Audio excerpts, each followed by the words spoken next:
Are you an authentic leader?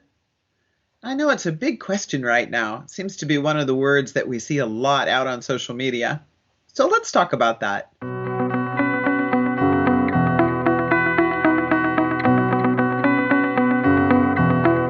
I'm Janet Harvey, CEO of inviteCHANGE, and I happen to do a lot of coaching on this question. Are you an authentic leader? Here's a paradox, though. Authenticity is often assessed or evaluated on somebody else's opinion or perception of us. In other words, we're looking for people to say, that Janet Harvey, she's an authentic leader. The problem is, somebody else's perception of us is really hard for us to translate. Who are we being? What have we done? What did we say? What is it that someone else has perceived that we're authentic? And guess what? The minute we're chasing that on somebody else's words, we're always going to be wrong because we don't see the world the way they see the world. And super frustrating. Of course, the opposite is true as well. We often hear 360 feedback sessions that are looking at someone not being trustworthy. They're seen as inauthentic. What does that mean? Hard to interpret because once again, the information's coming from somebody else and we don't walk in their shoes. So we have a very difficult time figuring out what does it mean to be an authentic leader. So what's the antidote? Well, guess what? It is an inside job. It's about spending some time with yourself and doing some inventory. Now, what are you inventorying? Well, believe it or not, the roots of the authentic self are in plain sight. And there are some really simple things you can do to help yourself give words and voice and image, and maybe even you can see the movie where you're the main character that plays in your mind's eye that helps you to see the way you walk in the world that you feel is authentic. And that's the key. It needs to be something that you are sourcing from within you, in your heart, in your gut instinct, in your mind, and in your body.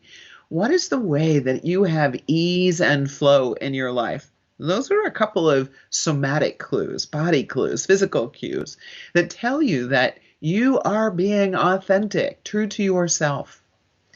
A term you'll often hear is essence. What is the essence of this person? It's really easy for us to tell about somebody else's essence because they're being it with us. When someone is being authentic, we say, the essence of that person is their brilliance. Their mind works so fast and they come up with the most extraordinary creative ideas. And they use that word brilliance. Now, having heard that, I might have said to myself, I'm not brilliant. I'm just really diligent. So the good news is own diligence, not brilliance, because diligence is what you can connect with as the way in which you're able to speak confidently and to use your mind very quickly when you're in a team building or a collaborative project of some kind. So the key here is to translate that feedback you're receiving in a way that you're able to connect with what's my approach, what's the behavior, what's the method? What's the tool? What's the technique? What's the step? What's the process? Doesn't matter. All those words work. That demonstrates the way you approach things. Essential traits are things that are enduring, and they live underneath our personality. All of us have one, and it's not all of who we are. It's simply kind of the first right answer. We all built a personality to get along in our family, to get along with our friends at school, to find our way into our first job and fit in with our team. And that personality is filled with a set of strengths, some of which might be your essence. But more often than not, there are some things you learn to do in the name of getting along and fitting in that maybe aren't actually your natural rhythm, your easy flow, or what I like to say, my artesian well. It's the artesian meaning the stream that's always plentiful. And so what I'm really looking for is the times in my life when I am totally at ease. There's not a stressful moment or muscle in my being. For me, I find that when I go out in nature.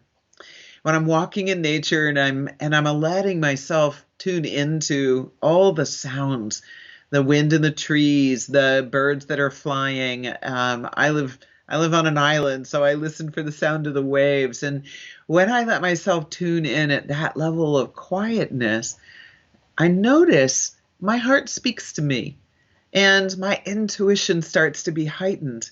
And it will start to realize that I have intuition as one of my essential traits. And it's part of how I can be very creative out in the world. Creativity is one of my essential traits. So part of finding out is whether you're an authentic leader is discovering who are you when you're being authentic. And those essential traits are going to reveal themselves in the quiet moments that you have.